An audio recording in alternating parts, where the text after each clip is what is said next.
From 1963 to May 1969 I ran a dry goods store in the town of Lumberton in southern Mississippi. I carried a large stock of shoes, clothing, and other merchandise. I had made an excellent deal with a factory in nearby Hattiesburg to pick up their discards every month. These included beautifully tailored pants, both slacks and work clothing, and a fine grade of men's pajamas. I purchased them at a nominal price and the merchandise was seldom damaged beyond ripped seams or broken zippers which were easily repaired. Under the terms of our contract I had to take everything they had on hand every time and often this ran into hundreds of pairs of pants and pajamas. But I soon found a ready market for the excess goods, wholesaling them to other stores in Alabama and Louisiana as well as Mississippi. While several part-time helpers ran the store, my excellent clerk and neighbor, Frances, accompanied me when I made deliveries. Mrs. Ladner was a woman of depth and ability and also a very psychic person whose predictions I had come to depend on. One December morning in 1966 we had some deliveries to make in Louisiana and when I picked up Frances I noticed she seemed upset. I found she was strangely disturbed by a nightmare she had had the night before. It was more like reality than a dream. It was like a look into the future, she said and proceeded to relate her dream. In the dream we had started, early on a bright cold winter morning and were headed south and east into Alabama to deliver an order for two very good customers. We stopped just over the Alabama line and left a load of corduroys at the store of a regular customer. Our next stop was about 20 miles farther on were two elderly ladies who ran a small store took the remaining merchandise, some dress slacks and pajamas. Just before noon, the dream continued, we decided to have lunch and do a little shopping before returning home. We cut across a gravel road to get back on the highway and noticed above us an odd, round, and silvery disc that we took to be a flying saucer. It rose slowly then suddenly disappeared. The afternoon passed and an early winter darkness fell swiftly. Suddenly, we seemed to be traveling on an unfamiliar road. Red clay banks hemmed us in as we frantically searched for a familiar road sign or anything that might tell us where we were. Quite abruptly, we came to a high wooden bridge which looked too old and dilapidated to be safe. Somewhere far below we knew a wide stream flowed. I hesitated to drive across this bridge but Frances urged me on. Once safely across we rounded a sharp curve and came upon a white sign which pointed left down a narrow dirt road. At the corner on top of a hill stood an old weather-beaten house set well back from the road. We hesitated a moment, then made a left turn and now found ourselves on a far worse road than the one we just had left. We came to another very narrow bridge. Even in the darkness we somehow knew there was no water under it, just planks and pieces of old wood and debris. Suddenly two huge headlights were bearing down on us. What happened in the dream just then was unclear but somehow I was lying face down in the road and Frances knew I was dead. She screamed as some men from the other vehicle dragged her away. She then woke up screaming. For weeks the dream remained vivid in Frances' memory. She was convinced we actually were slated for this terrible adventure and that her dream was a warning. She steadfastly refused to cross the state line into the lower section of Alabama. Some of my best customers were there and the loss of business hurt but Frances was adamant. She would go anywhere in Mississippi or Louisiana or Upper Alabama. Once after several months, we stopped at a store just above Loosedale, Miss, close to the Alabama line. As we got back into the car she gave me an odd look. You know, she said, we are very close to that awful place in my dream. Let's get out of here. Fast. In the weeks that followed I tried to point out there couldn't be any danger. We always traveled main roads, usually reached home before dark and could not possibly get lost on the country road as we had in her dream. But Frances was positive the experience would become reality if we ever ventured into lower Alabama. Many months passed and gradually she talked less about her nightmare until both of us had all but forgotten it. December 1967 came and I was eagerly looking forward to the birth of my second grandchild near the end of the month. On December 9 we decided to deliver another load of goods, before the holiday rush began. We took the road in Mississippi that ran close to the Alabama line because it had been so long since we had traveled in that direction. As usual, we started quite early. The day was crisp with the promise of bright clear weather.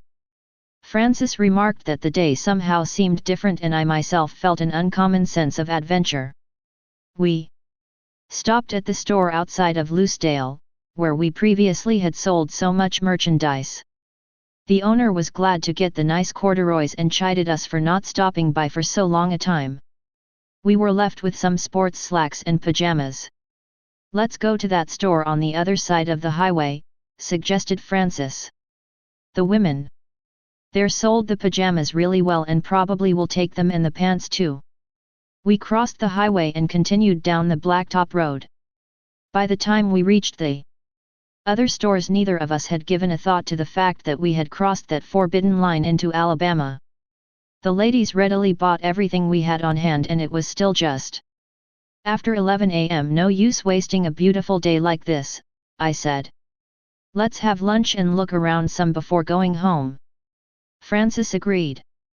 After all, the day was lovely, the sun was high in the sky and dark fears were long buried.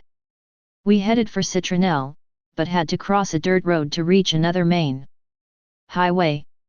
We passed several farmhouses and fields lying dormant in the winter sun. Suddenly I caught a glint of metal over a nearby treetop. Hanging motionless as if suspended by an invisible string was a queerly shaped silvery object. I pulled off the road and as I did so wing-like structures slid out from each side of the UFO and seemed to fold up and over the machine. Swiftly and silently it sped out of sight. At that moment a small black-eyed child approached us on foot and we asked if he knew anything about the object. He told us that it had landed for the past several nights in a nearby field and scared them all to death. I've always regretted that we didn't have a look around the field where the UFO supposedly landed, but that would have involved leaving the car and making quite a hike in strange country. We proceeded to Citronelle, lunched, and shopped for a while. I wanted to do some Christmas shopping and look for a tree. As we walked through a large shop ping center, a strange sensation came over me. I turned to Francis and said, "What if I'm not alive when Shirley's baby is born? What if I never get to see my new grandchild?" She gave me an odd look and asked why I said such a thing. But I didn't know myself. I simply had a feeling of disaster hovering over me. I forced it from my mind by deliberately concentrating on other things. We continued our shopping. I picked out some ingredients for holiday baking and located a tree small enough to go into the trunk. We didn't realize the afternoon had passed until night fell swiftly and silently. In the near darkness we drove out of town, but we hadn't gone far when we realized we had taken the wrong road. We turned around and at a grocery store asked which road would take us back to Loosedale. "Go to the first red light and turn right," the man said, "and follow the blacktop road straight out and it will lead you right onto the highway to Loosedale." Following his directions, we drove 7 or 8 miles and still had not reached the road he had mentioned. There was no other traffic and after several miles further the blacktop abruptly came to an end. Ahead of us was a crossroads, one road leading straight ahead, one right, one left, all of them gravel. We sat a moment pondering. We knew the road to the left would lead to the coast, so that was out. The road straight ahead looked seldom traveled, while the road to the right probably was closer to the direction we wanted to go. We turned right onto what appeared to be a wide straight road, but we had gone less than a mile when it narrowed and became like a washboard. "So now what do we do?" I asked. But of course, Francis didn't know. We only could keep going, hoping to come onto a better road eventually. But it grew worse, narrow, and flanked by red banks. Whether Frances was remembering her dream I don't know, but it did not occur to me until we reached the bridge. It was rickety, high, and forbidding. I stopped, not wanting to cross, and suddenly remembered the dream and its terrifying end. Somewhere far below, water rushed swiftly. In her dream I had been reluctant to cross, now I was absolutely petrified. My thoughts were broken by Frances' sharp command, "Go on. Don't stop or turn back." Moved to action, I managed to keep the car wheels on the narrow wooden planks and get safely across. We drove on in silence. Woods rose high around us now, and as we rounded a curve our headlights picked up a white sign pointing left toward a narrow dirt road. I gasped and slowed the car almost to a stop. We stared speechless at a grey dilapidated house on the hill, its windows dimly lit. My mind still refused to accept the dream come true. The road ahead looked considerably worse than the road to the left. Frances spoke, her voice scarcely a whisper. "Whatever you do, don't make that left turn. Go ahead and hurry, please hurry. We are in terrible danger." Thoroughly frightened, I sped over the lonely bumpy road as if the devil was pursuing us. We must have traveled 3 or 4 miles when I noticed a pair of bright headlights in the rear-view mirror. I pushed the accelerator to the floor, but the other vehicle was gaining on us.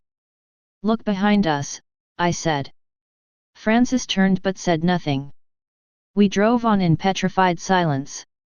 The other vehicle, traveling at an enormous speed, was soon directly behind us. I suddenly realized he was trying to force us off the road.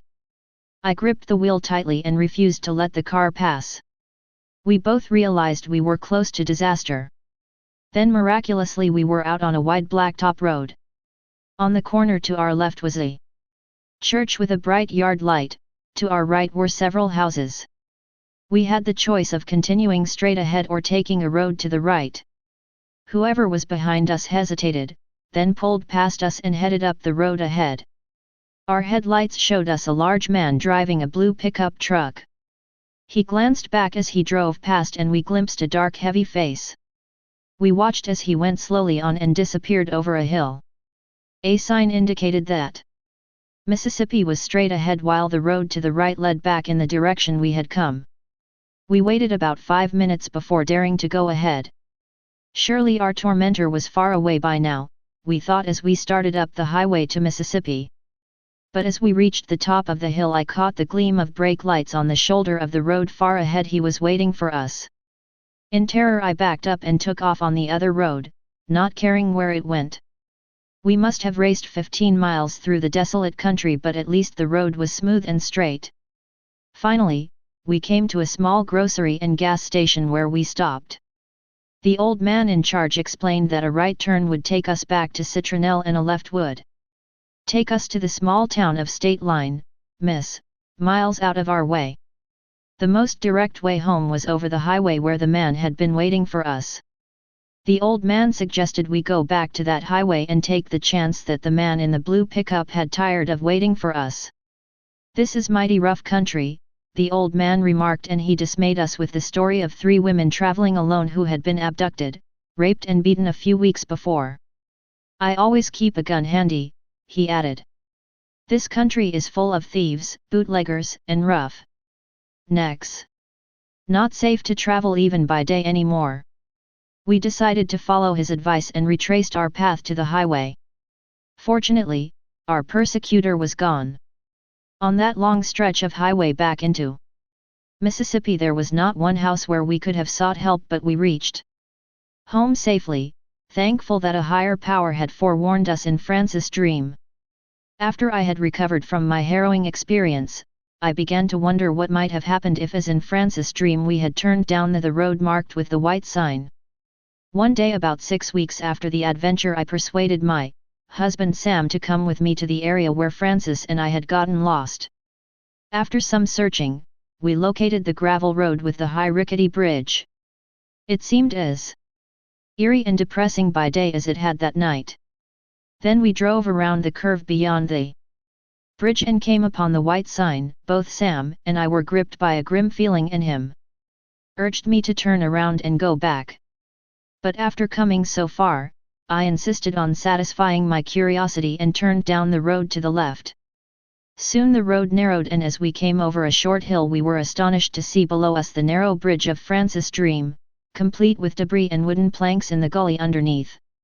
There was no place to turn around and we continued down the road beyond the bridge for another half-mile. Abruptly it ended at a large clearing in which stood a big unpainted house. Parked in the front were several cars and the blue pickup that had tried to force us off the road that night. Half hidden by bushes to the left were several small buildings surrounded by raised wooden vats. We also noticed corn cobs strewn about and suddenly realized that we had come upon an illegal whiskey-making operation. I doubt if ever before or since I have equaled the speed with which I turned the car around and raced out of there, nearly as terrified as I had been that night. The ending to this strange story came several weeks later when I picked up our paper and on the front page read an account of a raid by federal agents on one of the largest whiskey stills in Alabama.